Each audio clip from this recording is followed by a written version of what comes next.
were launched 30 years ago and have now left the solar system. The Pioneer and Voyager probes are fitted with a gold plaque which contains a map of how to find planet Earth, a diagram of what we look like, and an audio recording from Secretary General of the United Nations, an ex-Nazi called Kurt Waldheim.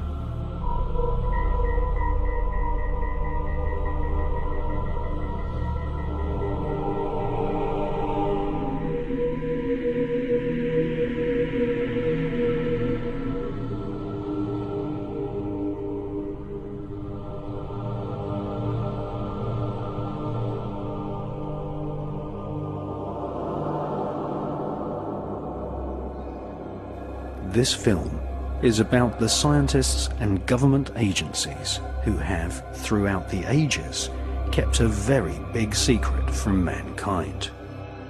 For the first time on film, we expose the cosmic conspiracy against mankind, the conspiracy of silence led by NASA, which keeps us all living in ignorance of the greatest revelation in human history, that we, mankind, are not alone in the universe, that within our own galaxy thousands of life forms exist which, like us, have the ability to build and fly craft which can travel from one planet to the other.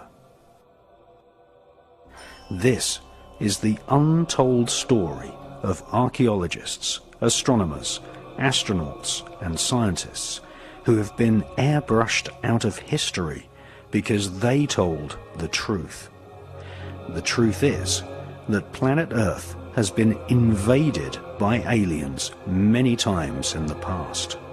Rock art preserved from thousands of years ago clearly show aliens interacting with humans and animals.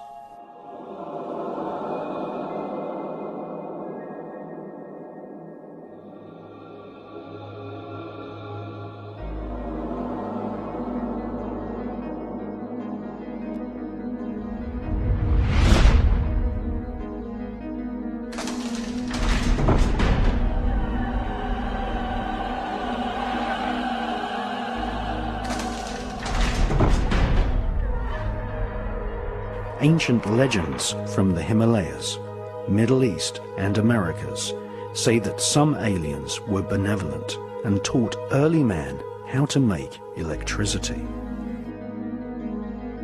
Some aliens were neutral and just observed us.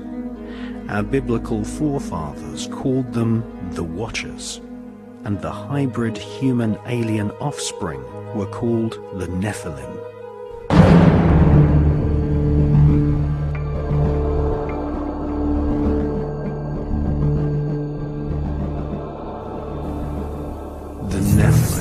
Shall be called evil spirits when they come to live on earth.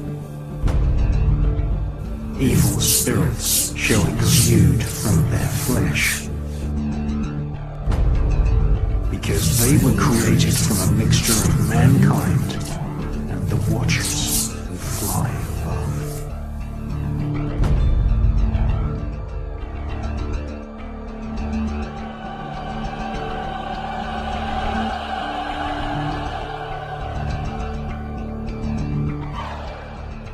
Himalayan legends tell of flying craft which exterminated whole regions of planet Earth using atomic weapons. Hostile aliens have invaded Earth many times, causing human civilization to crumble into dust, only to be rebuilt over thousands of years. We are not alone. We have never been alone.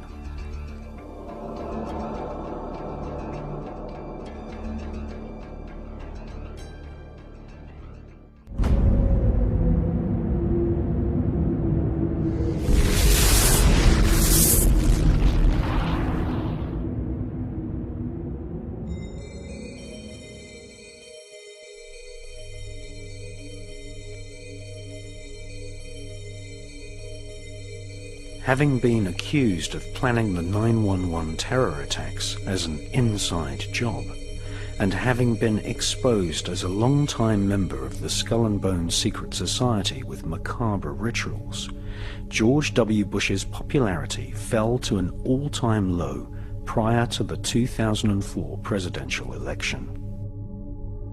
Bush staged a grand photo opportunity at NASA, using the American space program as a grand charade, making a speech from NASA headquarters about the future exploration of space.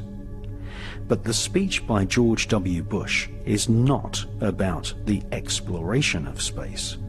It is more about the exploitation of space.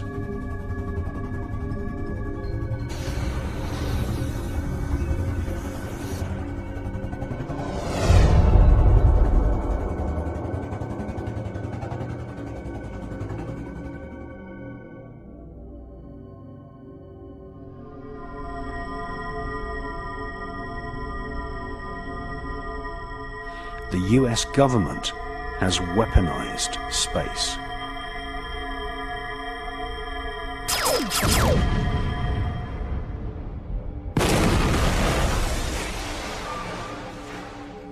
In December 2006, Nexus magazine republished news reports which claimed that communist Chinese satellites had fired laser beams at satellites owned by the American government.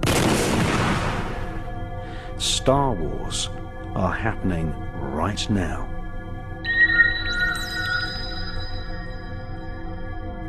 There are thousands of satellites in orbit. Many contain small nuclear reactors. When one of these nuclear-powered satellites falls back to Earth, it is like a silent H-bomb, depositing radioactive dust into the atmosphere.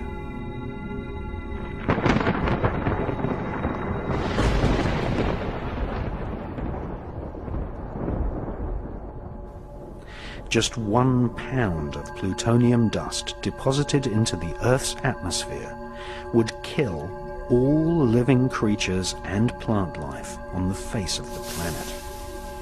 The US government presently has nearly 50 pounds of plutonium orbiting planet Earth in a range of military satellites.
Shortly before his death, retired Pentagon officer Colonel Philip Corso wrote a book called The Day After Roswell. In this astounding book, he claimed that the Star Wars weapon system was placed in orbit to repel alien invaders. For more than 50 years, the war against UFOs has continued as we try to defend ourselves against intrusion. The Hughes Hunter killer satellites of the 1970s were our first steps in deploying a planetary defense system that held any threat to the aliens.